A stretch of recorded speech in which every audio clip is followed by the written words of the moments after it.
April 20th, 1943, in the Polish countryside outside Krakow.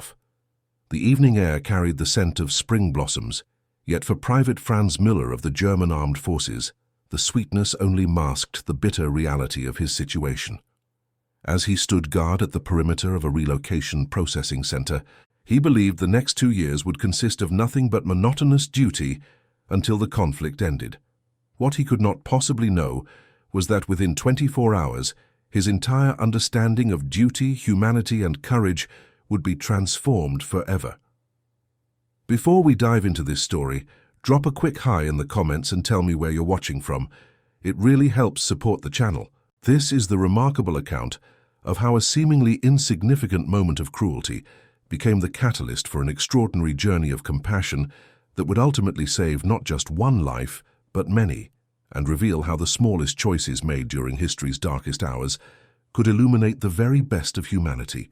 The morning fog hung low over the facility as Private Müller reported for his shift. At 27 years old, Franz was older than most of his fellow soldiers. A former schoolteacher from Dresden with a passion for literature, he had been drafted later than others due to a minor heart condition. This medical issue had kept him from frontline service, instead placing him in what was considered a relatively safe administrative position in occupied Poland. "Morning, Müller," Sergeant Werner Kraus called out, his voice carrying across the yard. "Another thrilling day of pushing papers and watching fences, eh?" Franz nodded respectfully. Yes, Sergeant. Kraus, a career military man from Berlin, had taken a peculiar interest in Franz since his arrival 3 months earlier. The sergeant seemed to find amusement in what he called Franz's intellectual sensibilities, frequently assigning him to the most tedious tasks.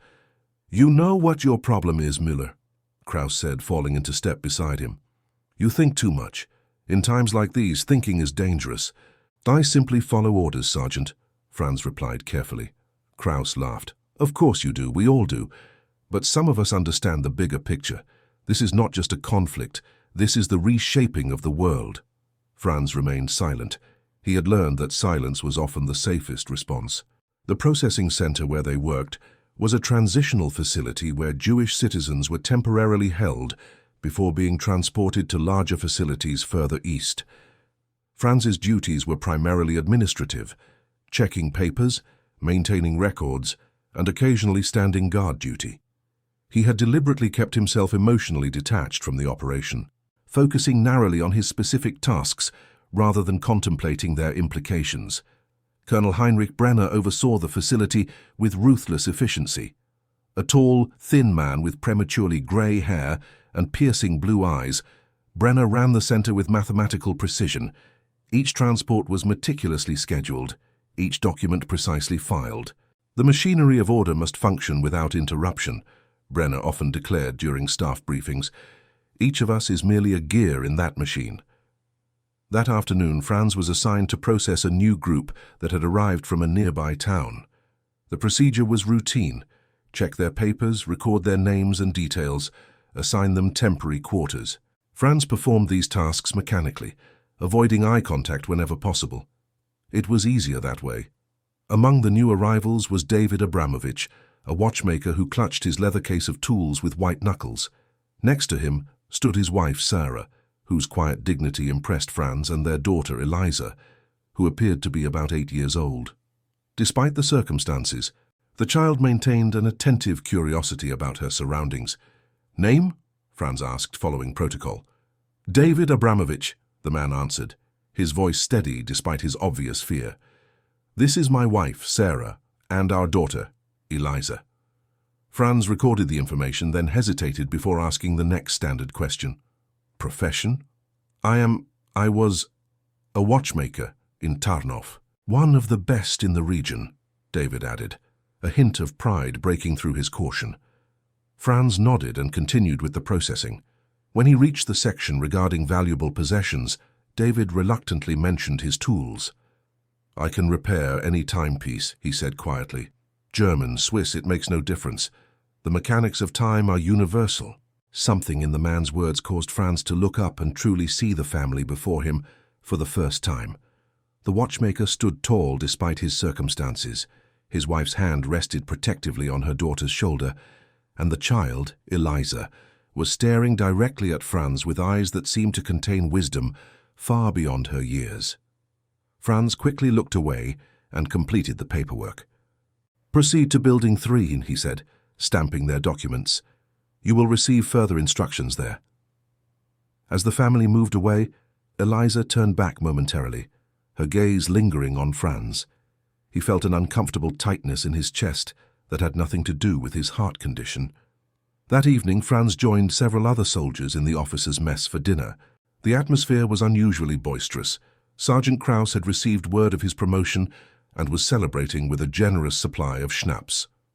"To efficiency," Kraus toasted, raising his glass, "and to the new transport schedules that will allow us to process 30% more individuals this month." The others joined in the toast enthusiastically. Franz raised his glass without drinking. "You know what I find most remarkable about our operation?" Lieutenant Schmidt said, leaning forward conspiratorially. "The orderliness of it all. Everything categorized, everything in its place." "The Reich perfects whatever it touches," Kraus agreed. "Even this." As the night progressed and the alcohol flowed more freely, the conversation grew increasingly crude. Franz sat quietly, counting the minutes until he could reasonably excuse himself without drawing attention. But then Sergeant Kraus turned his attention directly to him. "Müller, our philosopher," Kraus called out. "You have barely touched your drink. Do not tell me you disapprove of our little celebration." "Not at all, Sergeant," Franz replied carefully. "I am simply tired. Perhaps I should—" "Nonsense," Kraus interrupted. "The night is young, and we have decided you need some entertainment. You are always so serious, so proper." The other officers laughed knowingly, and Franz felt a cold dread settling in his stomach. "What do you mean?" he asked. Kraus grinned broadly. "We have a gift for you. A little joke to lighten your spirits." He nodded to Corporal Bauer, who left the room briefly and returned leading Eliza Abramovich by the arm.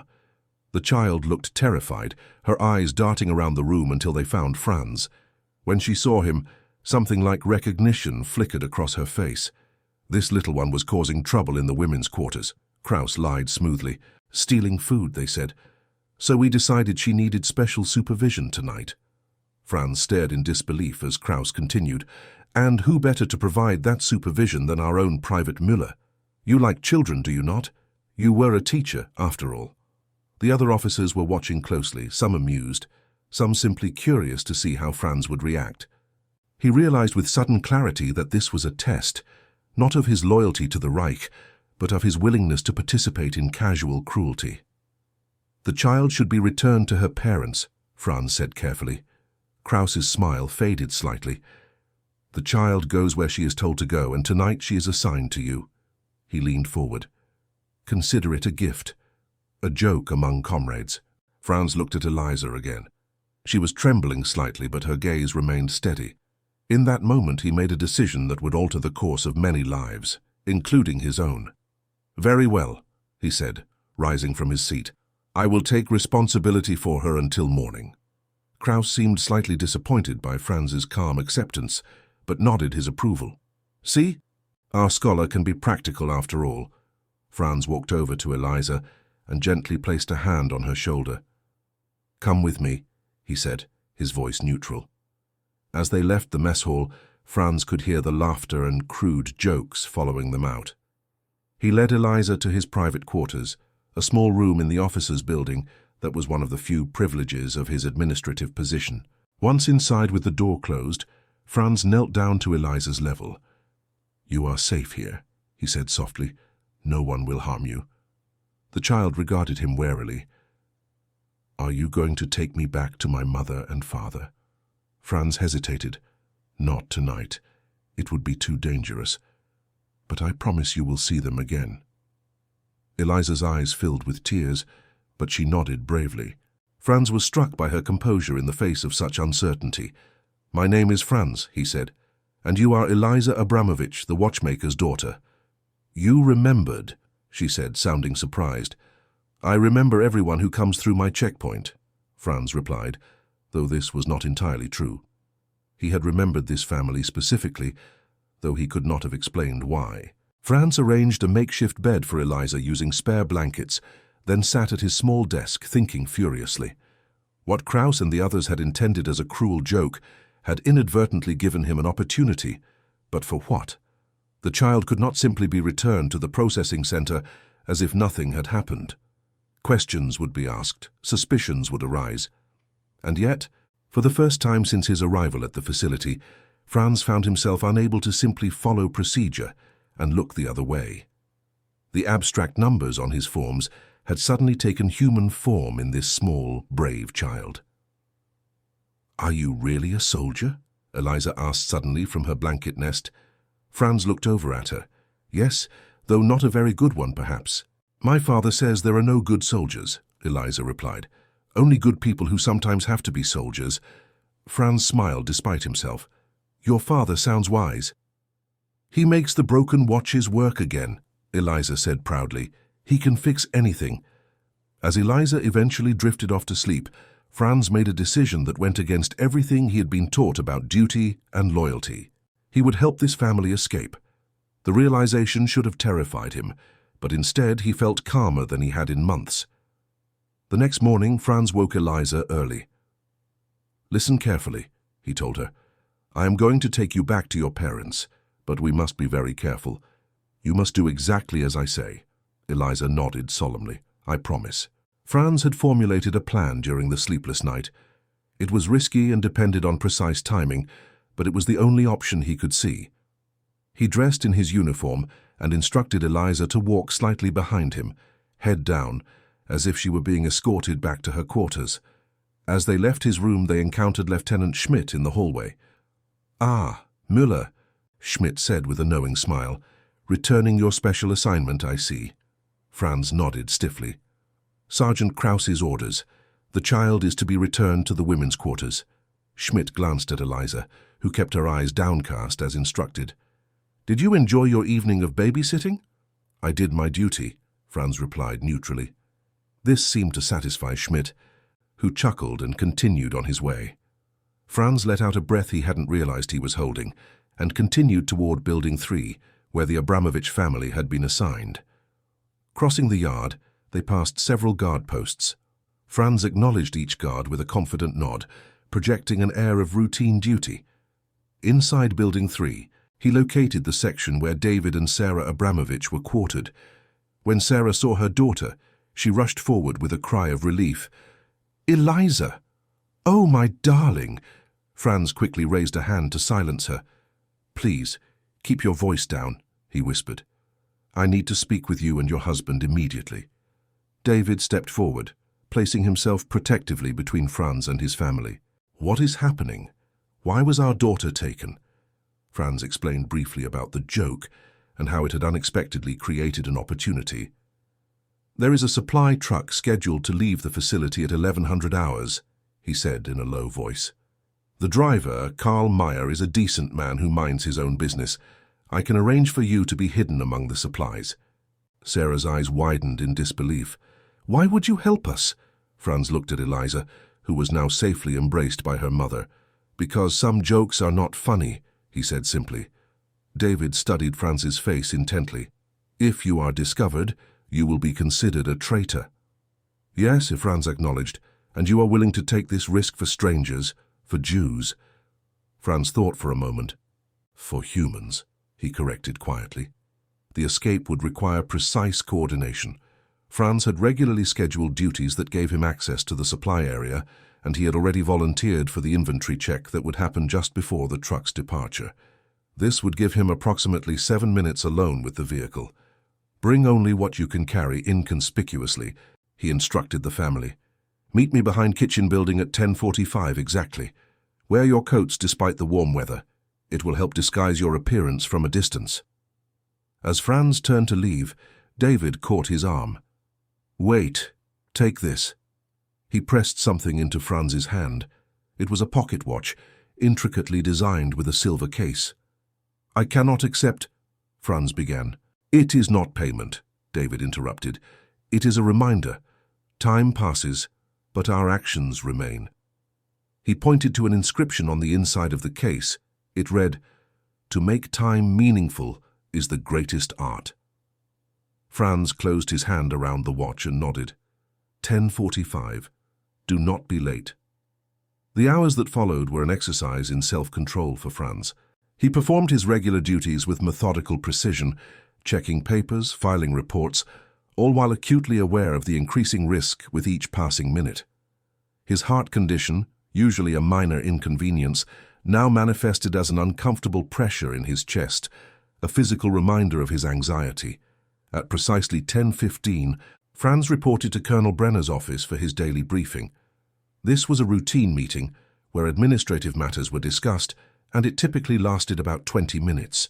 Today, however, Brenner seemed particularly talkative. "Efficiency reports from last month show improvement, Müller," Brenner said, reviewing the papers before him. "Your attention to detail has been noted."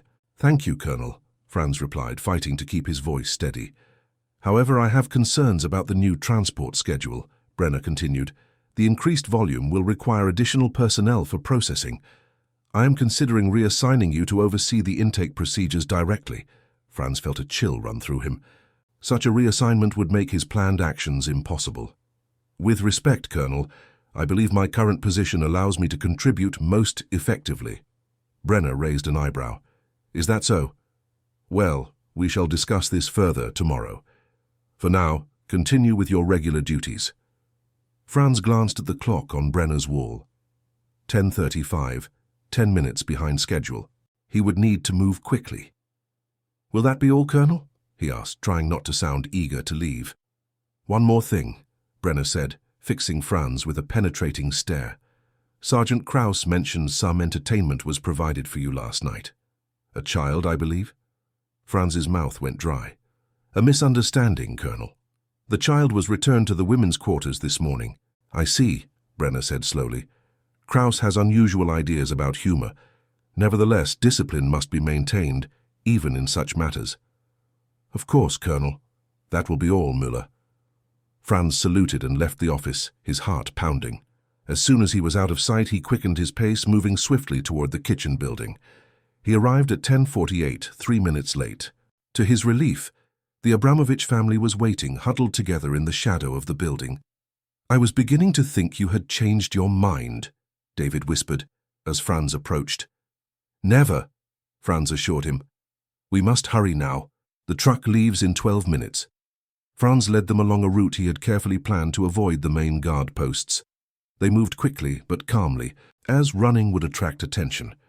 When they reached the supply area, Franz directed them to wait behind a stack of crates while he approached the truck. Karl Meyer, the driver, was checking his manifest when Franz walked up. "Inventory check," Franz announced officially. Meyer nodded without interest. "Make it quick. I need to leave on time." "Of course," Franz agreed.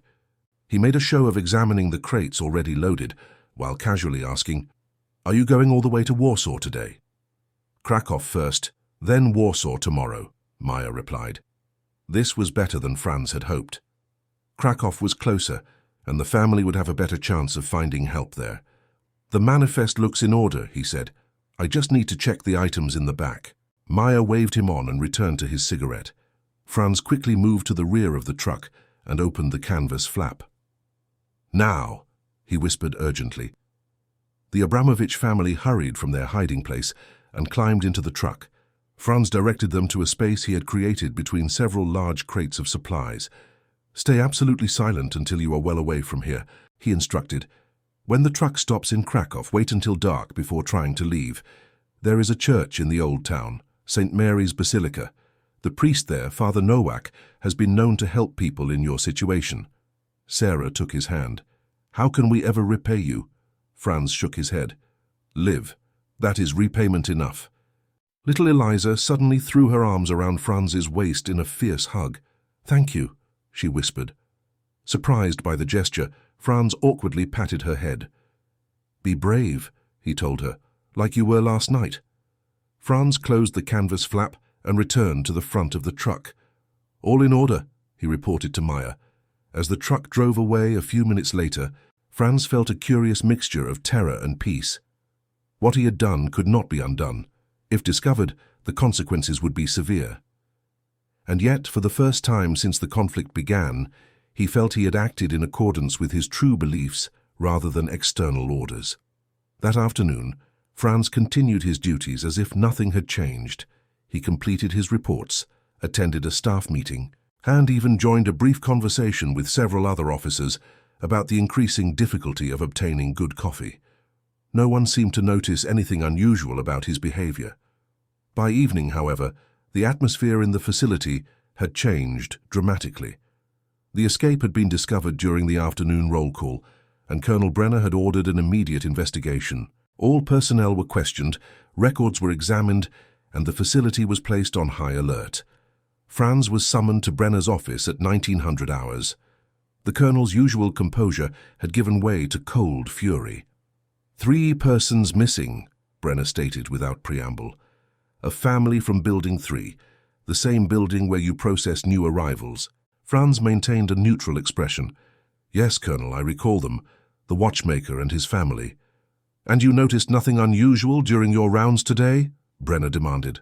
Nothing, Colonel, Franz replied steadily. My duties kept me primarily in the administrative section.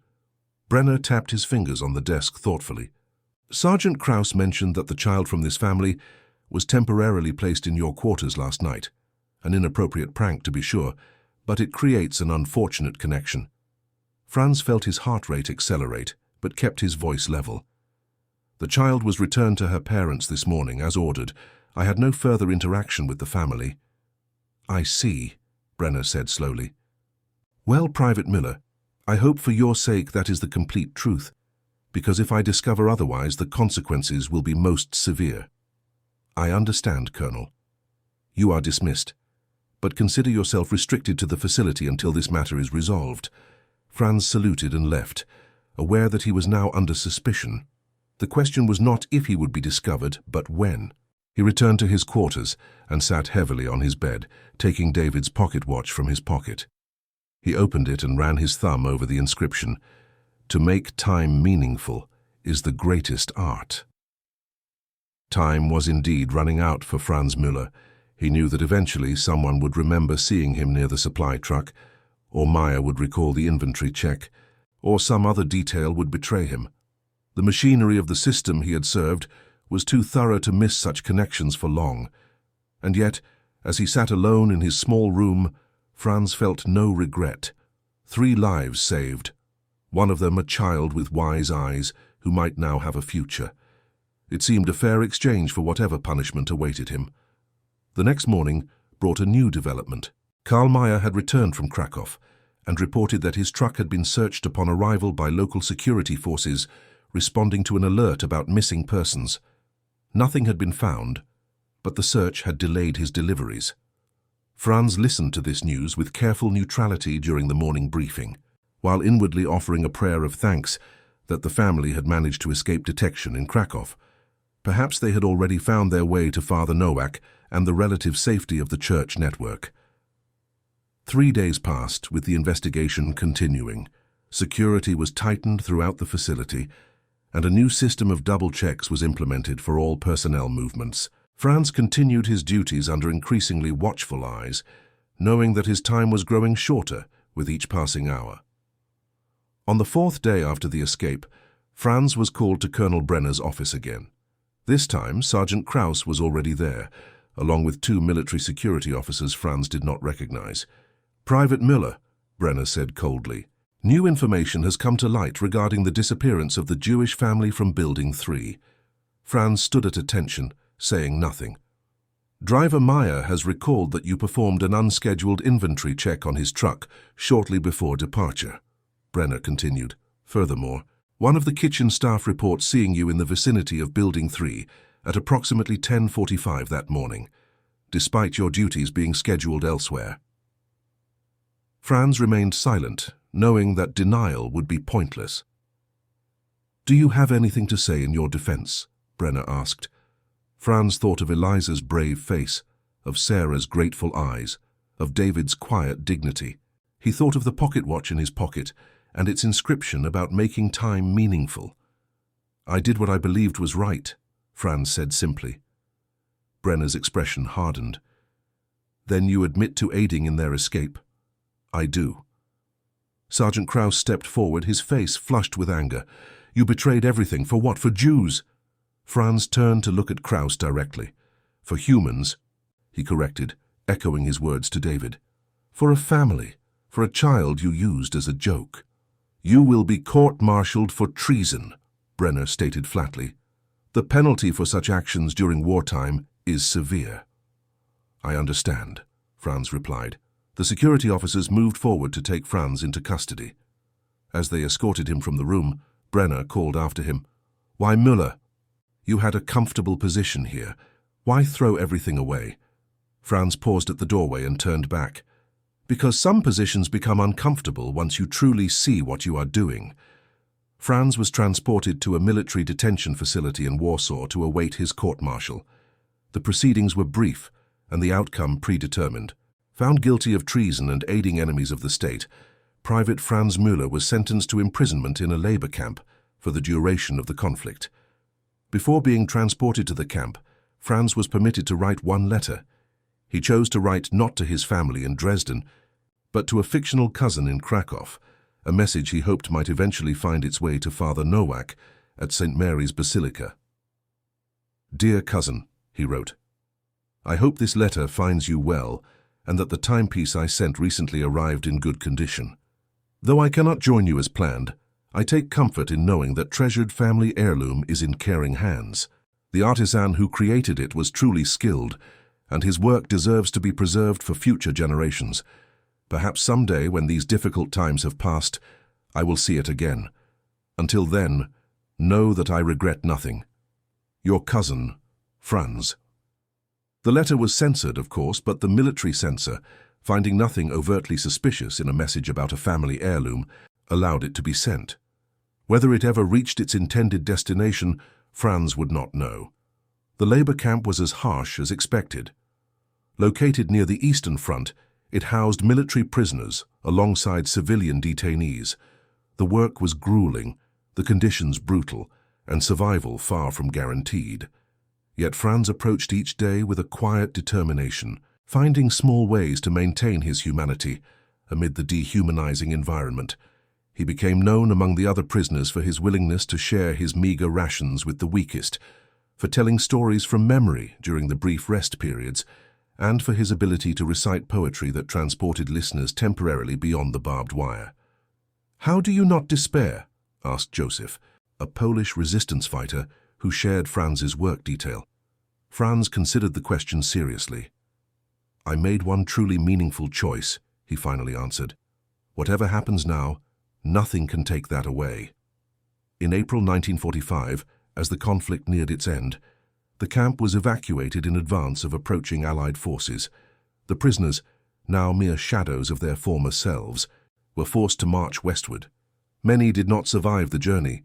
Franz, weakened by 2 years of hard labor and inadequate food, struggled to continue. On the third day of the march, as they passed through a dense forest, Josef pulled Franz aside. The guards are fewer now, he whispered. Some have already deserted. Tonight several of us are going to attempt an escape. Will you come? Franz hesitated. Freedom seemed an almost forgotten concept. I am not sure I have the strength, he admitted. We will help you, Joseph promised. You have helped enough of us. That night, during a brief rest period, Josef and 4 other prisoners created a distraction. In the ensuing confusion, Franz and several others slipped away into the darkness of the forest. They separated into pairs to improve their chances, Franz continuing with Josef. For 3 days they moved only at night, hiding during daylight hours. Josef's knowledge of the local terrain proved invaluable. On the 4th day, they encountered an American patrol and were taken into custody, not as prisoners but as refugees. After months of questioning, debriefing, and recovery in a displacement camp, Franz was finally cleared to return to civilian life. Dresden, his hometown, had been severely damaged, and his parents had perished in the bombing. With nothing to draw him back, he accepted an offer from Josef to come to Warsaw and help with rebuilding efforts. It was in Warsaw in November 1947 here that an unexpected letter reached Franz through the Red Cross tracing service. It had been forwarded multiple times and was worn at the edges. The return address was from Argentina. With trembling fingers, Franz opened the envelope. Inside was a single sheet of paper and a small photograph. The letter read, "Dear Franz, if this reaches you, know that your courage gave us life. We found Father Nowak as you suggested. He connected us with the resistance network that eventually helped us reach Argentina. Eliza asks about you often. She still remembers the night you kept her safe and tells everyone about the kind soldier who saved us. David says the watch he gave you was his finest work, and he hopes it still keeps good time. If circumstances ever permit, we would welcome you in our new home. With eternal gratitude, Sarah Abramovich." The photograph showed the family standing in front of a small storefront with a sign that read, "Abramovich Fine Timepieces." David stood proudly in the doorway, Sarah beside him, and between them Eliza. Taller now, her face beginning to show the transition from child to young woman, but with the same wise eyes Franz remembered. Franz traced their faces with his finger, tears blurring his vision. The watch David had given him had been confiscated when he was arrested, along with all his personal possessions. But its message had remained with him. To make time meaningful is the greatest art. In the years that followed, Franz rebuilt his life piece by piece. He returned to teaching, specializing in literature and ethics. He corresponded regularly with the Abramovich family, watching through photographs as Eliza grew into a confident young woman who eventually took over her father's business, expanding it into one of the most respected watchmaking companies in Buenos Aires. In 1967, 24 years after that fateful night, when a cruel joke set unexpected events in motion, Franz finally had the means and opportunity to travel to Argentina. By then he was 51 years old, his hair prematurely grey, his heart condition somewhat worsened by his years in the camp. But as he stepped off the plane in Buenos Aires, he felt younger than he had in decades. They were waiting for him at the airport, David and Sarah now in their 60s, and Eliza, a poised woman of 32 with a husband and children of her own. When Eliza saw Franz, she stepped forward, and just as she had done as a child, threw her arms around him in a fierce embrace. "You kept your promise," she said. "I saw my parents again, just as you said I would." Later, at their home, David presented Franz with a gift, a new pocket watch, even more intricate than the first, with the same inscription inside the case. "To make time meaningful is the greatest art." "I remembered every detail of the original," David explained. "I have made one exactly like it every year since we arrived here, always hoping to give it to you in person someday." As Franz held the watch, feeling its perfect weight in his palm, he reflected on the journey that had brought him to this moment. What had begun as a cruel joke had transformed not just the lives of the Abramovich family, but his own life as well. In saving them, he had discovered his own humanity. "Some jokes," Franz said, smiling at Eliza, "are worth taking seriously." And that concludes our story. If you made it this far, please share your thoughts in the comments. What part of this historical account surprised you most? Do not forget to subscribe for more untold stories from World War II and check out the video on screen for another incredible tale from history. Until next time.